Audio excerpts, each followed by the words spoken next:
Peggy 18.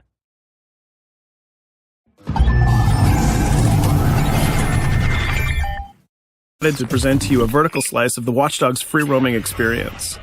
So actually, this is not a mission. Everything we're going to showcase today is completely systemic, and we're free to do as we please. We start off in the wards, the low-income district of our interpretation of Chicago. When creating the world of Watch Dogs, we wanted to stay true to the city and give a unique flavor to each and every neighborhood, not only in terms of the architecture, but also in terms of the people that you'll encounter and what is happening in their day-to-day lives. In the wards, you'll see working-class citizens, rusty cars, gang members, abandoned houses, and low-grade pawn shops. It's really not the kind of place that you're going to want to be alone after dark.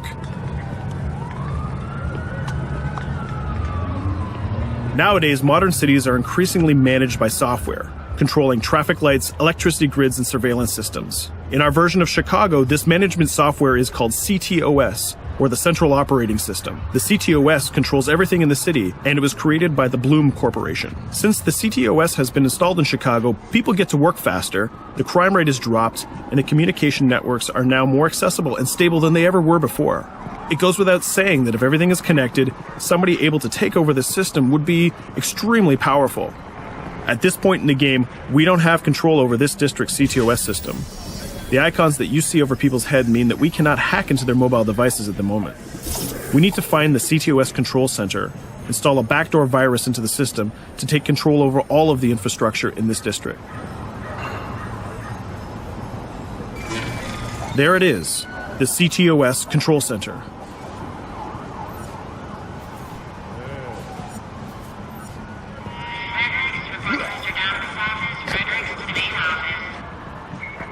Watch it. You're walking someplace you got no business. It's heavily guarded.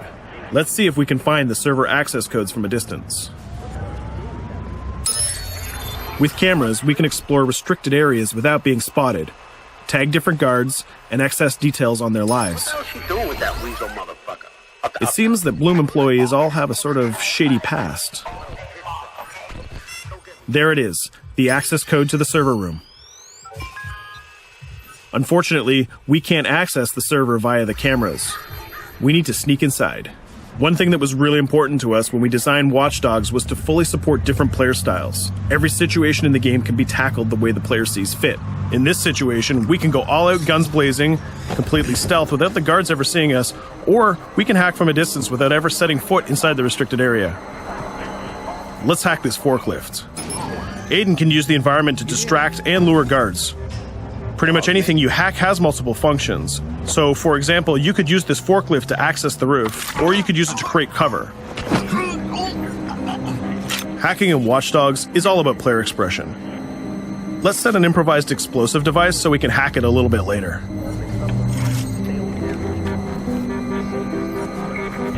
You'll also notice Aiden's low-profile stance. This indicates when the guards are unaware of our presence. We'll try to reach the upper level of the building to see if we can gain a vantage point over our opponents. Everything in the environment can be hacked, so we're going to make some dynamic cover. That's how you spend a day off. Some quality meat. We'll use this forklift to lure the guard towards our IED that we set earlier. Let's see how this plan unfolds. You're working them on.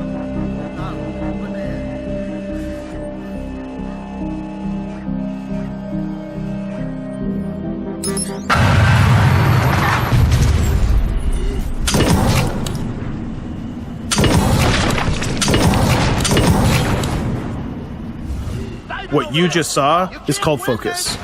It represents Aiden's analysis capabilities and his quick reflexes. This gives the player more time to combine core game mechanics together, such as shooting, hacking, and driving, in order to handle more complicated situations.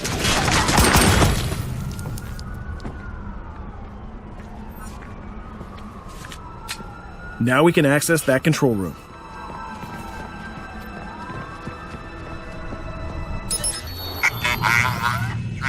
Drop 2, 5.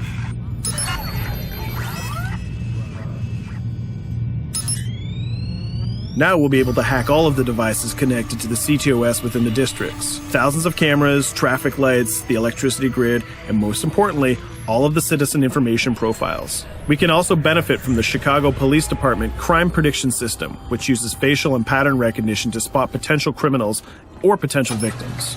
Since this is a pretty rough neighborhood, I'm pretty sure we're going to stumble on some suspected criminal activity pretty soon. And there it is. The system just pushed an alert of a potential crime. We can see the system trying to triangulate the location on our minimap.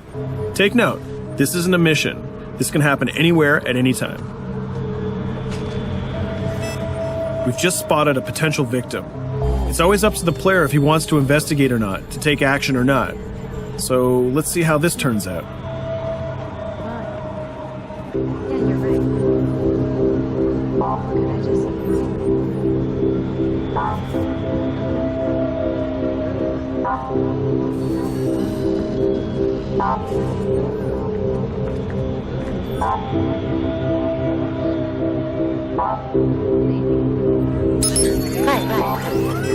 You think you're leaving me? Huh? Jesus, I told you to stay away from me! You belong to me now. Get it? You better leave or I'll call the cops! I'll fucking kill you, goddammit. Get off! Yo, that was close. Good thing that we intervened. We managed to prevent the crime, but we triggered a chase. From here, the criminal's behavior is unpredictable. He can try to get away, shoot back at us, surrender, or call for backup.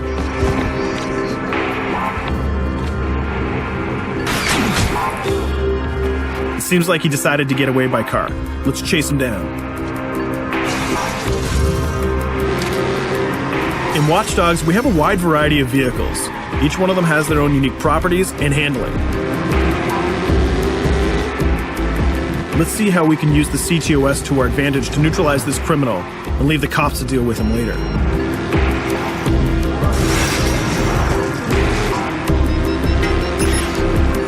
The chase stops right here. Using the blockers usually reserved for the cops during interventions, we managed to stop this criminal without killing him. This gives us a reputation bonus. This system is at the core of the Watch Dogs experience. Depending on how we handle different situations in the game, the media and the citizens will have a different perception of our hero, whether he is a true vigilante or a reckless criminal. This will have repercussions throughout the game. Now, let's head for the Loop, the historical district of Chicago, where you're going to find the most iconic buildings in the city.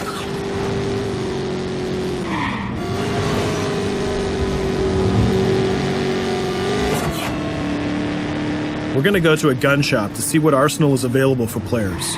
The economy is a big part of Watch Dogs. Players will be able to grow their arsenal with weapons and craft their tools in order to increase their power and their hacking abilities.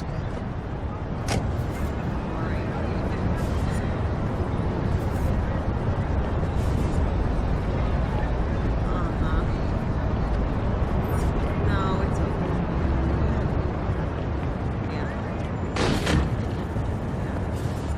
You will find all of the weapons that you would expect in a traditional shooter. Pistols, assault rifles, guns, sniper rifles, and grenade launchers, just to name a few. A lot of bullets were fired in our last encounter with the CTOS guards. Let's stock up on some more ammo. Finding everything.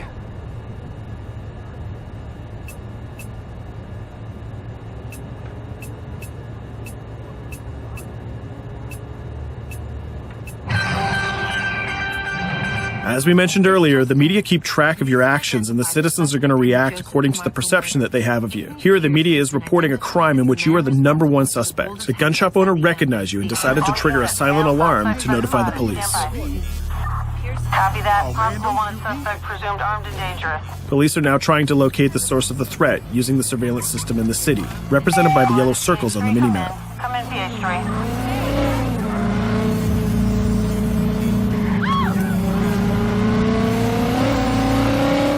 Aiden is able to stall their efforts by hacking into their communication systems while avoiding the scanning areas.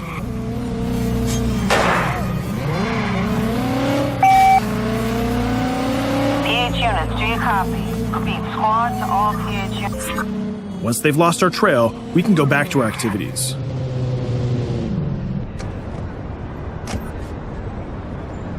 One thing that Bloom did to win over the population of Chicago with the CTOS project was to install free Wi-Fi hotspots throughout the city.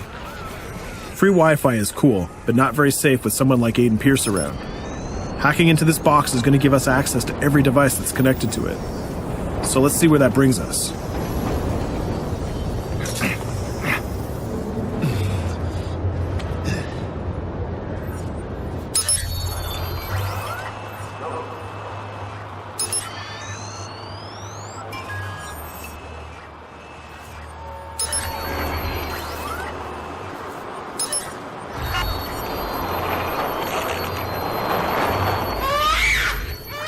We just hacked into the webcam of a laptop. It seems that we're in the apartment of a mother and we can hear her baby crying in the background. Her bank information is in her mobile phone sitting right there on the table in front of us. It's totally up to the player whether we decide to steal it or not. Of course, this won't affect our reputation because nobody can witness this action. Just like in real life, nothing is totally black or white, but rather many shades of gray. This is exactly the situation where we want the player to question his own morality. Let's go withdraw that money.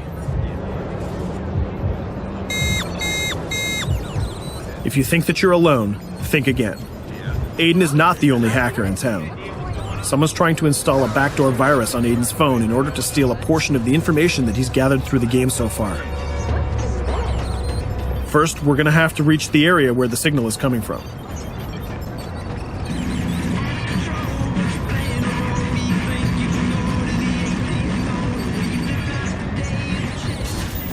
Using our profiler, we're going to try to identify the hacker before the installation finishes.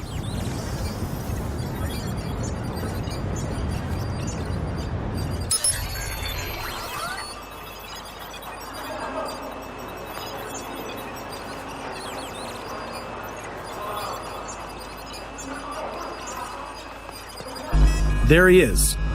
In Watch Dogs, things aren't always what they seem to be. This is actually another player that seamlessly came into our single-player experience.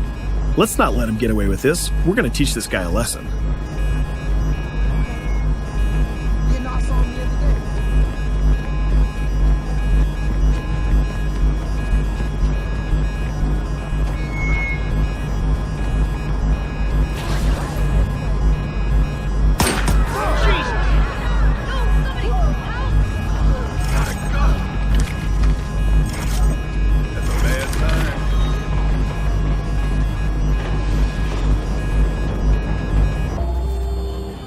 We stopped the hack, but the hacker managed to get away. I don't know about you, but we can't let this pass by. We need to retaliate.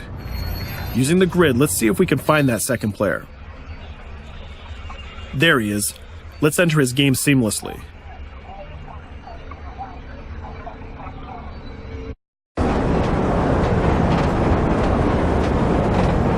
The second player is not yet aware of our presence. If we act carefully, he might think that we're one of the many NPCs in the city.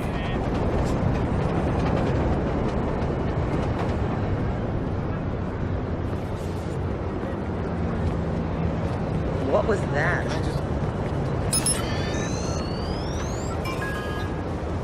So let's find a place to hide and start hacking. What's going on?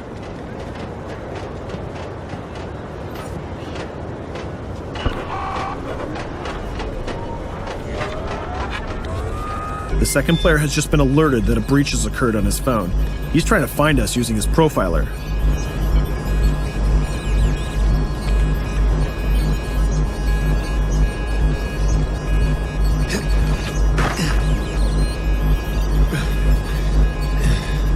He's dangerously close. Let's hide in the car. We're spotted. Let's get out of there.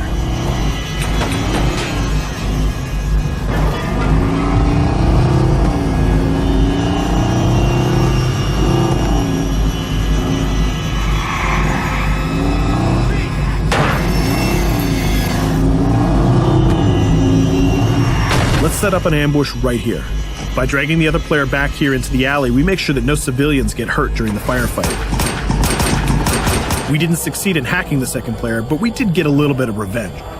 So that's what we have time for today. We hope you enjoyed our quick gameplay session. Stay tuned for more about Watch Dogs.